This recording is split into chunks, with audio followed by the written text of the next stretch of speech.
स्थिति का पता लगाते ही उन्हें आश्चर्यचकित कर दिया।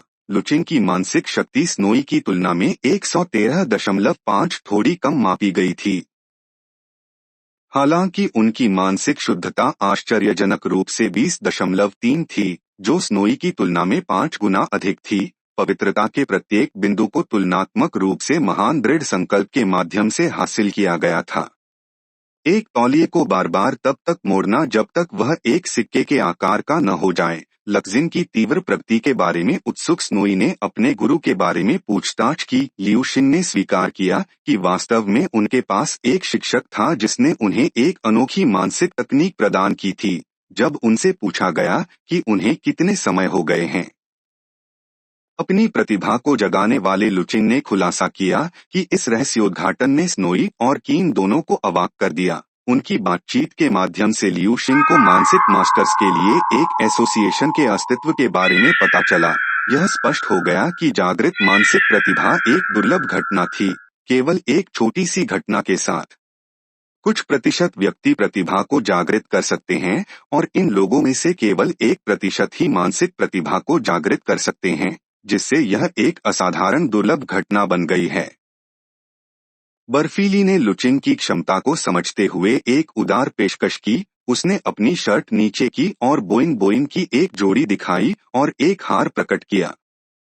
जीवंत बैंगनी रोशनी उत्सर्जित करते हुए उसने लू शांग को एसोसिएशन में शामिल होने के लिए निमंत्रण दिया और बताया कि इससे उसे अपनी सदस्यता को प्रमाणित करने के प्रशिक्षण के लिए मूल्यवान संसाधन और सहायता मिलेगी। स्नोई ने हार उतार दिया और लू शांग को एक संकेत के रूप में उसे यह कहते हुए सौंप दिया। इसे एसोसिएशन में लाने के लिए लक्सिन को एहसास हुआ कि उन्हें अपनी तीव्र प्रगति के बारे में किसी भी संदेह को दूर करने का एक तरीका चाहिए। उन्होंने अपनी उपलब्धियों का श्रेय अपने गुरु को देने का फैसला किया और इस बात पर जोर दिया कि वह अपने गुरु से व्यक्तिगत रूप से कभी नहीं मिले थे, लेकिन उनसे व्यापक शिक्षाएं प्राप्त की थीं। स्नोई का मानना था कि स्पष्टीकरण यह समझते हुए कि कभी-कभी सलाहकार गुमनाम रहना पसंद करते थे क्योंकि बातचीत जारी रहती थी। थोड़ी ने 5 मिलियन का एक कार्ड दिया जिसमें लू जेन के असाधारण प्रदर्शन के लिए पुरस्कार शामिल थे। लियू शिंग जमीन पर जमे हुए खड़े थे, जिससे स्नोई ने गलती से यह मान लिया कि उन्हें राशि अपर्याप्त लगी। उन्होंने समझाया यह अधिकतम राशि थी जिसके लिए वे आवेदन कर सकते थे और बजट का एक बड़ा हिस्सा पहले से ही भोजन पर खर्च किया जा चुका था। स्नोई ने अनुमान लगाया कि अकेले लू जिंग के भोजन की लागत संभवतः 7 से 8 मिलियन से अधिक थी। लूसियन को यह महसूस करते हुए दुख की भावना महसूस हुई कि वह कभी ऐसा नहीं कर पाएगा। इस तरह के असाधारण भोजन को वहन करने में सक्षम स्नोई ने फिर से जोर दिया कि हालांकि धन की राशि महत्वपूर्ण नहीं हो सकती है, यह पूर्वी सैन्य जिले की सराहना का प्रतीक है। लियू शांगी ने बैंक कार्ड की जांच की और पूछा कि क्या यह एक भर्ती प्रस्ताव था। शीन ने अपनी उंगलियां चटकाई और सिर हिलाया।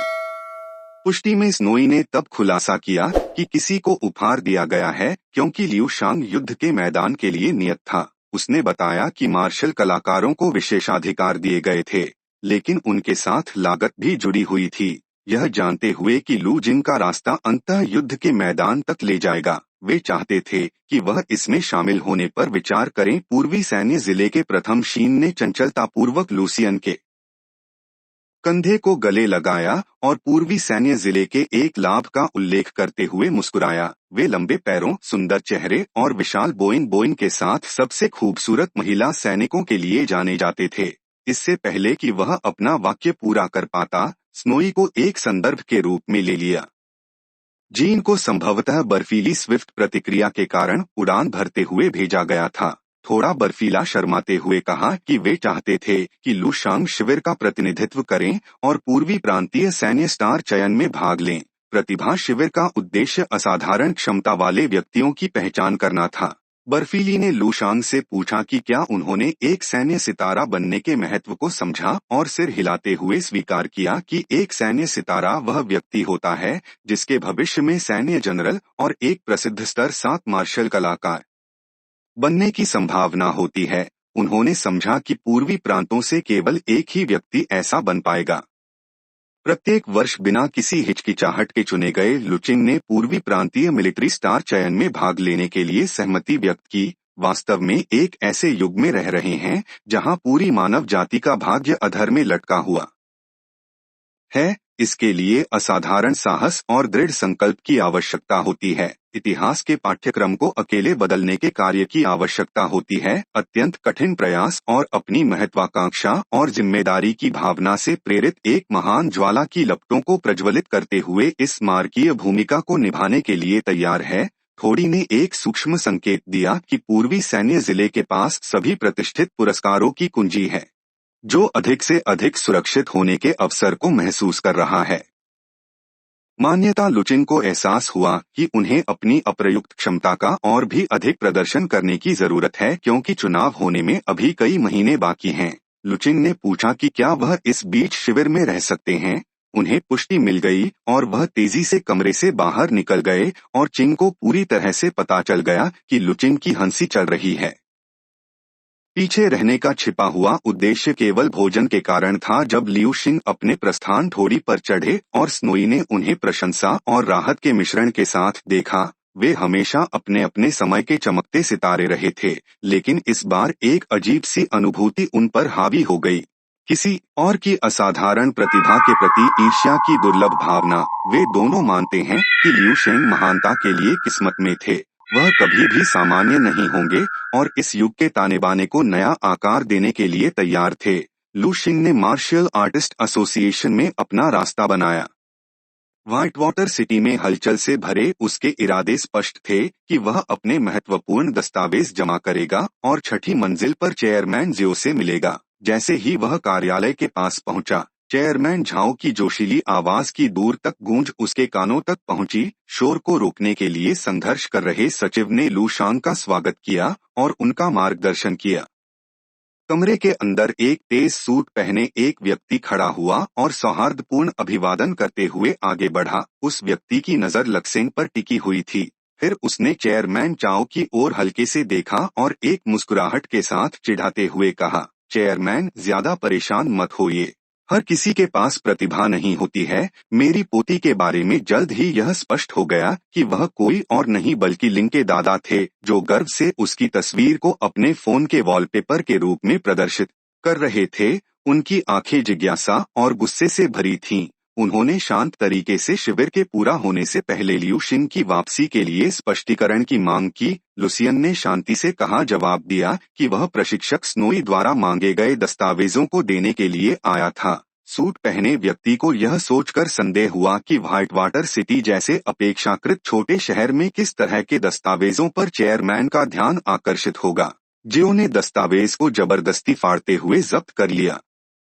इसके लिफाफे को अपने हाथों में पकड़कर उसने इसकी सामग्री की जांच की। जैसे जैसे वह पाठ में गहराई से उतरता गया, उसकी आंखें अविश्वास से चौड़ी हो गईं।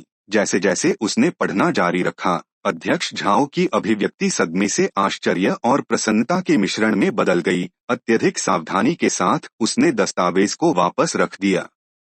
लिफाफे में अपनी सुरक्षा सुनिश्चित करते हुए अध्यक्ष जियो के चेहरे पर एक व्यापक मुस्कान फैली हुई थी। प्रशिक्षक स्नोई ने विशेष रूप से अध्यक्ष जियो के साथ एक कॉल का अनुरोध किया था।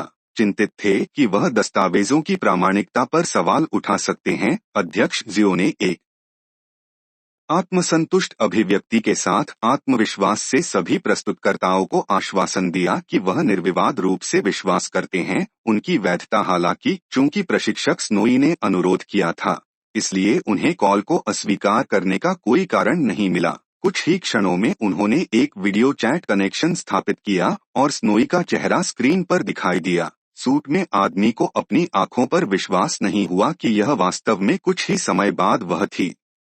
लिंग ने अपने दादा की आवाज सुनी और उत्सुकता से स्क्रीन के पास पहुंची। हालांकि उसका उत्साह अल्पकालिक था, क्योंकि स्नोई ने तुरंत उसे उसकी कमियों के लिए डांटा और उस दिन के लिए उसके प्रशिक्षण भार में 10 गुना वृद्धि कर दी। अध्यक्ष जियो ने स्नोई को आश्वस्त किया कि उसे वास्तव में दस्तावेज प्राप्त हो गए हैं और करेंगे। उस समय तुरंत उन पर मुहर लगाने के लिए आगे बढ़े जब स्नोई ने एक महत्वपूर्ण समाचार का खुलासा किया।